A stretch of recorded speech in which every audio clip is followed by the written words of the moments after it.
दोस्तों, जैसा कि आप सभी को मालूम होगा कि हाल ही में उत्तर प्रदेश के कानपुर में आई लव मोहम्मद लिखने पर किस तरह से बवाल हुआ है। किस तरह से 200 मुसलमानों पर एफआईआर दर्ज करके उन्हें जेलों में डाला गया है और अब पूरे भारत में इस घटना को लेकर किस तरह से विरोध प्रदर्शन हो रहा है। और यही नहीं, इस घटना के बाद दुनिया भर के मुसलमानों ने यह साबित भी कर दिया कि मुसलमान अपने प्यारे नबी की मोहब्बत का कितना जज्बा रखते हैं। यही वजह है कि इस घटना के बाद हर मुसलमान कहने लगा कि अगर हमको हमारे प्यारे नबी से मोहब्बत का इजहार करने पर सजा भी मिलती है तो इसके लिए वो हर सजा को भुगतने के लिए तैयार भी हैं। अगर उन्हें जेल भी जाना पड़े तो वो खुशी खुशी से जेल जाने को भी तैयार हैं, क्योंकि अल्लाह के प्यारे नबी के नाम पर सब कुछ कुर्बान है। दोस्तों, इसी हंगामे के बीच इस वक्त उत्तर प्रदेश के मुख्यमंत्री योगी आदित्यनाथ का मुसलमानों पर और आई लव मोहम्मद लिखने पर एक बहुत बड़ा बयान निकलकर सामने आ रहा है, जिसे सुनकर आज सारी दुनिया हैरान हो रही है। और यही नहीं, योगी आदित्यनाथ के इस बयान को सुनकर आपके भी रोंगटे खड़े हो जाएंगे। इसलिए आज का ये वीडियो आप सभी के लिए बहुत खास है। आप इसको आखिर तक जरूर देखें। और सबसे पहले, अगर आपके दिल में प्यारे नबी की मोहब्बत है तो आप इस वीडियो को दिल से एक लाइक जरूर कर दें और कमेंट बॉक्स में आई लव मोहम्मद लिखकर इसे शेयर भी कर दें, ताकि और भी लोगों के पास में यह वीडियो पहुंच जाए। तो चलिए दोस्तों, शुरू करते हैं। दोस्तों, जैसा कि आप सभी को मालूम होगा कि उत्तर प्रदेश के मुख्यमंत्री योगी आदित्यनाथ को मुसलमानों के खिलाफ अजीबोगरीब बयान देने के लिए खास जाना जाता है। जब से उत्तर प्रदेश में योगी सरकार बनी है, तब से लेकर अब तक ना जाने कितनी बार योगी आदित्यनाथ मुसलमानों के खिलाफ अजीबोगरीब बयानबाजी कर चुके हैं। आज हम आपको बताने वाले हैं कि हाल ही में उत्तर प्रदेश के मुख्यमंत्री योगी आदित्यनाथ ने आई लव मोहम्मद लिखने पर क्या बड़ा बयान दिया है। सुनकर आप भी चौंक जाओगे, लिहाजा आप इस वीडियो को बगैर स्किप किए आखिर तक गौर से जरूर देखना। दोस्तों, सबसे पहले तो हम आपको बता दें कि 4 सितंबर 2025 को ईद मिलादुन नबी का जुलूस था। कानपुर की गलियों में हर तरफ रौनक थी। हर तरफ नाते पाक और लब्बैक या रसूल अल्लाह के नारे गूंज रहे थे। मुस्लिम युवाओं ने बीच चौराहे पर एक बड़ा सा बैनर लगाया जिस पर लिखा था आई लव मोहम्मद। ये उनका प्यार था, अपने नबी से मोहब्बत का इजहार था। मगर पड़ोस के हिंदू संगठन के कुछ लोगों को ये बैनर देखकर बहुत गुस्सा आ गया। उन्हें लगा कि ये हिंदू जुलूसों के रास्ते पर लगाया गया है, ये बैनर उन्हें चिढ़ाने के लिए लगाया गया है। इसलिए उन्होंने गुस्से में आकर उस बैनर को फाड़ दिया और इस तरह से फिर हंगामा मच गया। यानी कि आई लव मोहम्मद का बैनर लगाने को लेकर कानपुर में बहुत बड़ा विवाद खड़ा हो गया। इसके बाद फौरन ही पुलिस बुलाई गई और इस विवाद को सुलझाने की कोशिश की गई। मगर फिर पुलिस ने क्या किया? पुलिस ने फिर मुस्लिम समुदाय के 25 युवाओं पर धार्मिक भावनाओं को ठेस पहुंचाने का आरोप लगाकर एफआईआर दर्ज कर ली। इस वजह से फिर अगले कुछ दिनों में ये मामला और ज्यादा गर्म हो गया। जगह जगह पर इस बात को लेकर विरोध प्रदर्शन होने लगे। इस तरह से फिर इस विवाद के दौरान दोनों पक्ष आमने सामने हो गए। मगर यहां पर पुलिस ने समझौता कराने की बजाय मुसलमानों से कहा कि वो इस तरह का बैनर सिर्फ पारंपरिक स्थानों पर ही लगाएं। दोस्तों, इसके बाद पूरे देश में आई लव मोहम्मद का बैनर लगाने को लेकर विरोध प्रदर्शन होने लगे।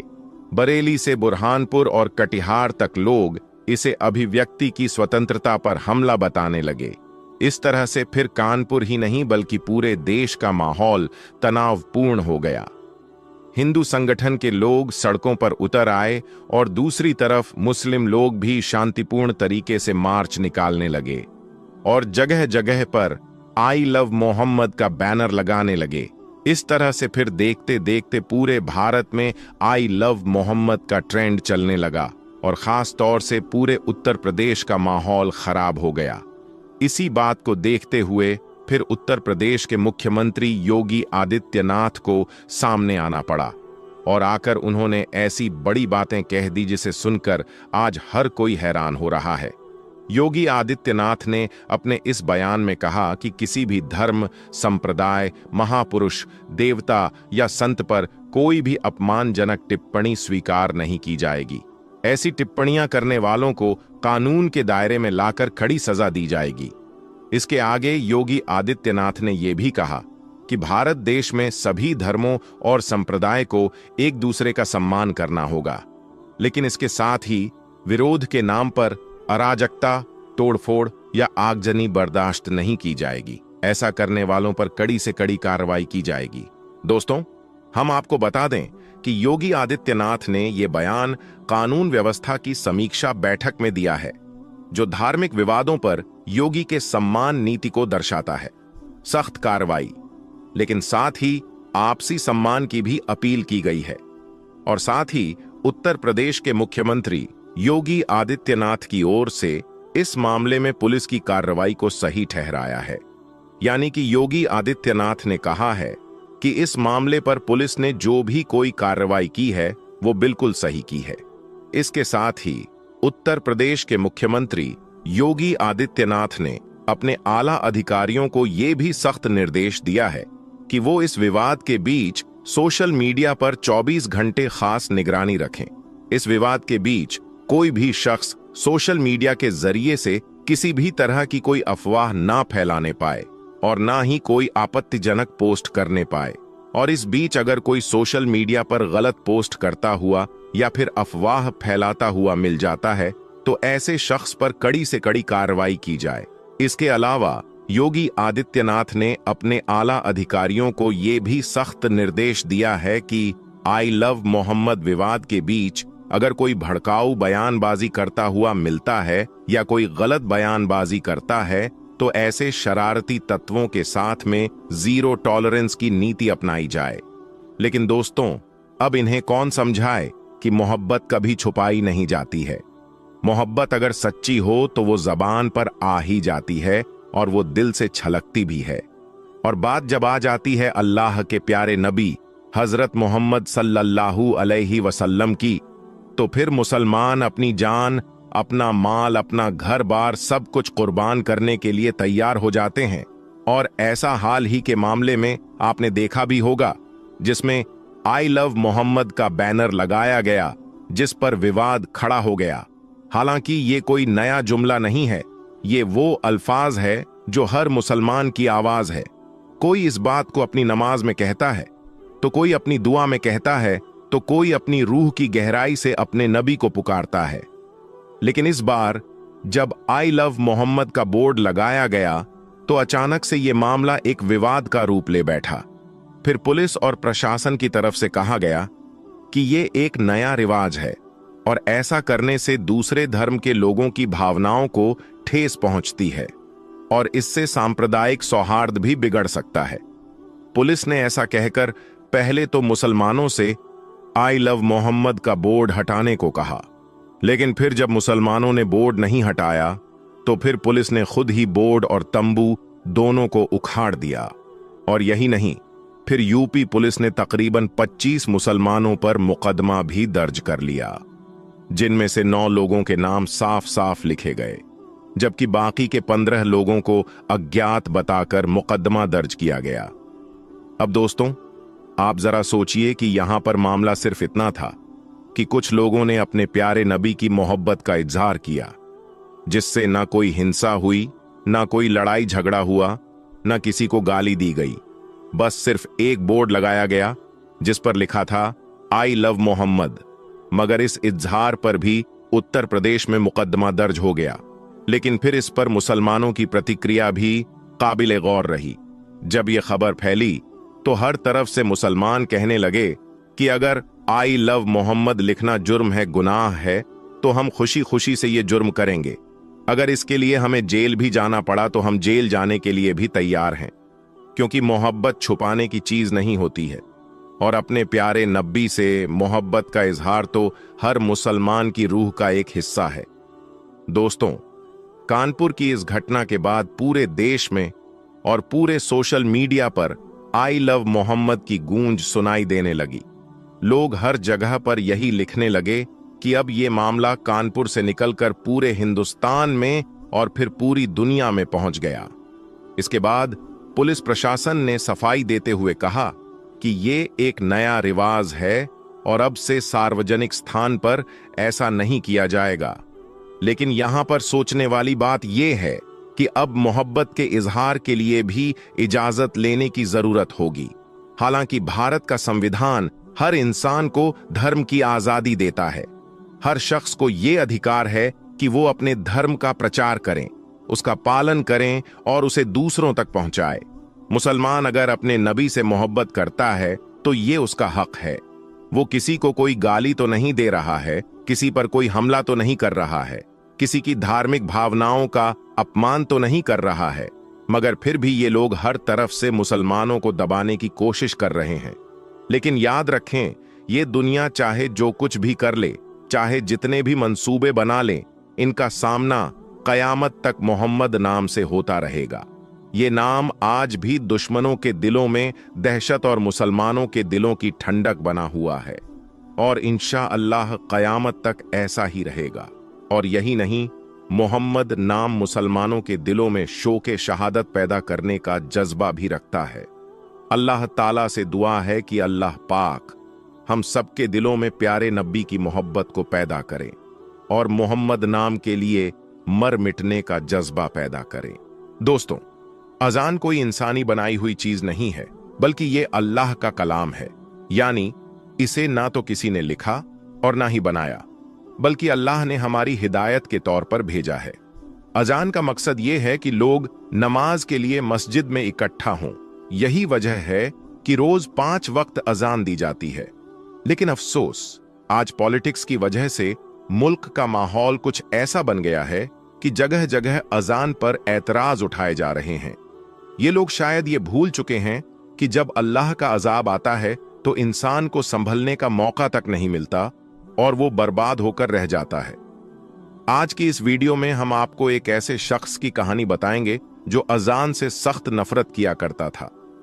इतना ही नहीं, उसने एक बार अजान देने वाले को गालियां दी, थप्पड़ मारा और अजान रुकवा दी।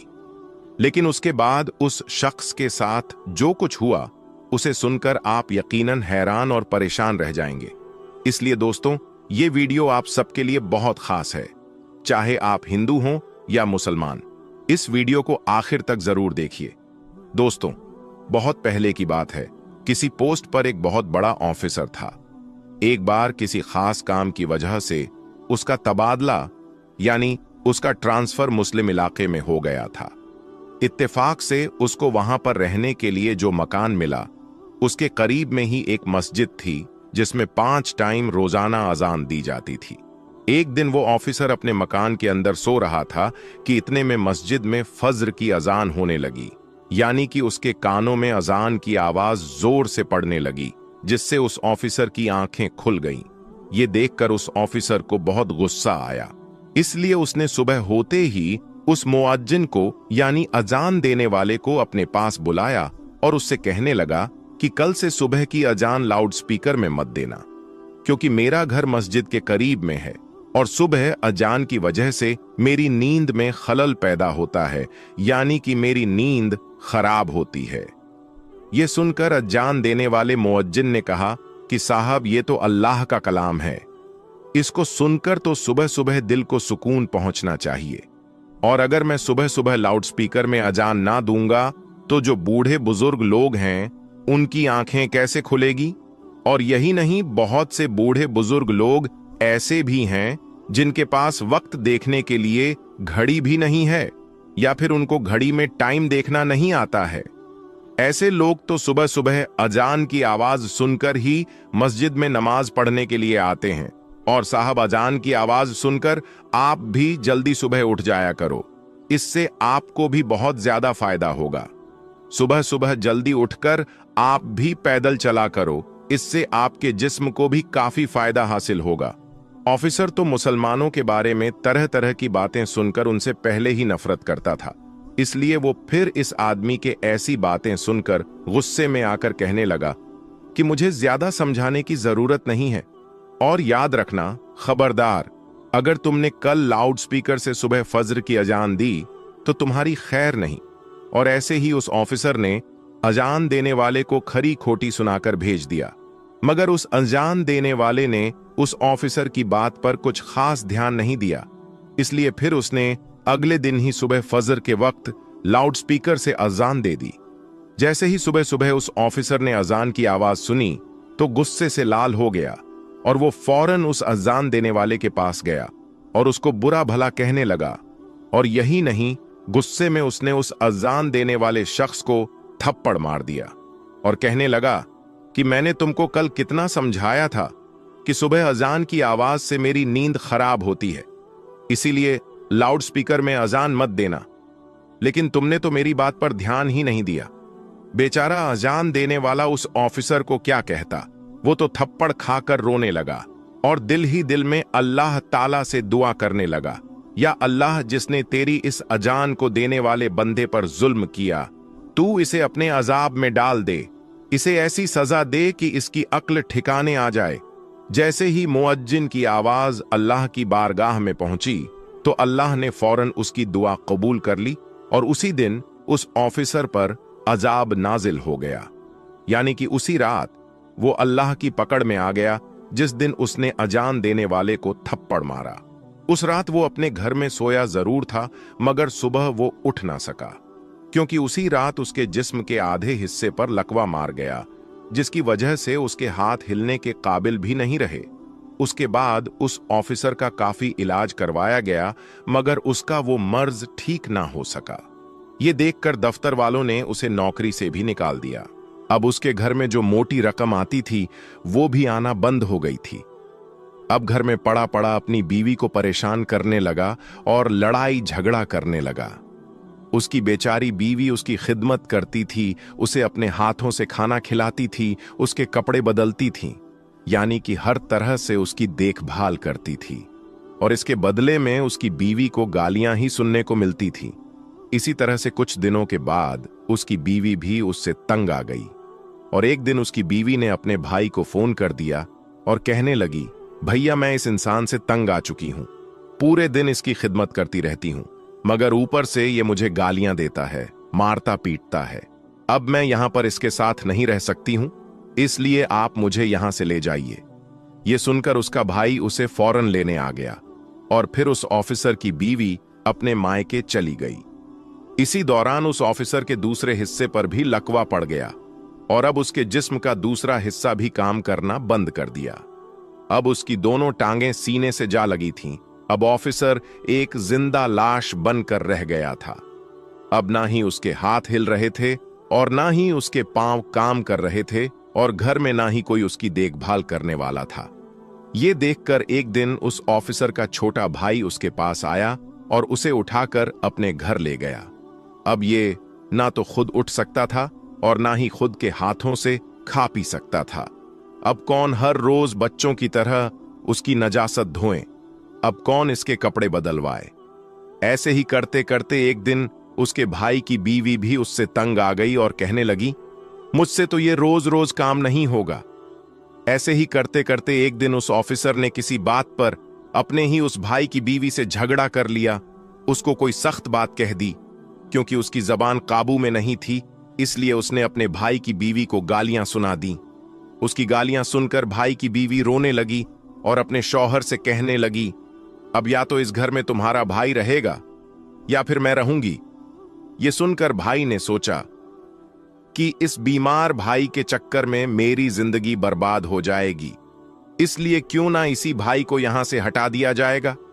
इसलिए फिर उसने अपने बेटों के साथ मिलकर गुस्से में अपने भाई की चारपाई उठाई और उसको ले जाकर सड़क के किनारे पर रख दिया। दोस्तों, उस वक्त सख्त गर्मी का मौसम था, इसीलिए थोड़ी ही देर में वो सूरज की गर्मी में तपने लगा और उसको पसीना आने लगा। अब उसे जोरों की प्यास भी लग चुकी थी। सुबह से उसने कुछ खाया पिया भी नहीं था। अब ऑफिसर अपनी चारपाई पर पड़े पड़े रो रहा था और कराह रहा था और कह रहा था कि कोई तो मेरी मदद करो, कोई तो मुझे पानी पिला दो, कोई मुझे खाना खिला दो। इत्तेफाकन से उसी रास्ते से उसी मुअज्जिन का गुजर हुआ जिसे इसने थप्पड़ मारा था। उसने देखा कि सड़क के किनारे चारपाई पर एक शख्स लेटा हुआ फरियाद कर रहा है। ये देखकर वो मुअज्जिन उसके पास गया जैसे ही उसने उस ऑफिसर को देखा तो वो पहचान गया कि ये वही ऑफिसर है जिसने उसको थप्पड़ मारा था। ये देखकर मुअज्जिन हैरान हो गया और पूछने लगा, ऐ शख्स, तुम्हारे साथ ये क्या हो गया है? तुम तो एक बहुत बड़े ऑफिसर हुआ करते थे। वो ऑफिसर भी मुअज्जिन को पहचान चुका था और उसने पड़े पड़े ही मुअज्जिन के आगे अपने हाथ जोड़ दिए और कहने लगा कि मेरी बर्बादी उसी दिन शुरू हो गई थी जिस दिन मैंने आपको थप्पड़ मारा था। फिर उस ऑफिसर ने अपनी पूरी दर्द भरी कहानी उस मुअज्जिन को सुना डाली। उसने बता दिया कि उसी रात मेरे जिस्म पर लकवा पड़ गया था। उसके बाद से मेरी हालत बिगड़ते बिगड़ते आज मेरी हालत ऐसी हो गई है कि आज मेरे पास कोई खड़ा तक नहीं होता है। मेरे सब अपनों ने मुझे ठुकरा दिया है। इतना कहते कहते वो ऑफिसर फूट फूट कर रोने लगा। उसकी हालत देखकर उस मुअज्जिन को उस पर तरस आ गया। उसने उसको पानी पिलाया और उसके लिए खाना लेकर आया। फिर अपने हाथों से उसको खाना खिलाया और यही नहीं, फिर उसे उठाकर वो अपने घर भी ले गया और खूब अच्छी तरह से उसकी खिदमत करने लगा। उस मुअज्जिन ने उसे बताया कि तुमने अल्लाह की शान में गुस्ताखी की है, इसीलिए तुम सच्चे दिल से अल्लाह से माफी मांगो। ये सुनकर वो ऑफिसर सच्चे दिल से अल्लाह की बारगाह में रो रो कर अल्लाह से माफी मांगता रहा और साथ ही वो मुअज्जिन उसके हक में दुआ करने लगा। अल्लाह ने फौरन उनकी दुआ को कबूल फरमाया और कुछ ही दिनों की खिदमत के अंदर ऑफिसर पूरी तरह से ठीक हो गया और वो उठकर चलने फिरने लगा। सुभान अल्लाह। तो दोस्तों याद रखें, जो कोई जिस मजलूम पर जुल्म करता है उस पर फिर इसी तरह से अल्लाह का अजाब उतरता है। बाज मर्तबा इंसान अपनी औकात को भूल जाता है। आज हमारे पास वक्त है सही मायने में इंसान बनने का, अपनी औकात को याद करने का। हदीसे पाक में आता है, हुजूर पाक सल्लल्लाहु अलैहि वसल्लम ने फरमाया है, ऐ औरतों, जब तुम बिलाल का अजानो इकामत कहते सुनो तो जिस तरह वो कहता है तुम भी कहो।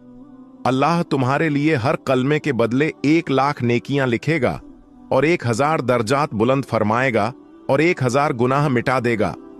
ये सुनकर ख्वातीन हजरात अर्ज करने लगी, या रसूल अल्लाह सल्लल्लाहु अलैहि वसल्लम, ये तो सिर्फ औरतों के लिए है, मर्दों के लिए क्या है? तो आप सल्लल्लाहु अलैहि वसल्लम ने फरमाया कि मर्दों के लिए ये दुगना है। तो दोस्तों आज की इस वीडियो में बस इतना ही। हम मिलेंगे आपको अगली वीडियो में। तब तक के लिए अल्लाह हाफिज।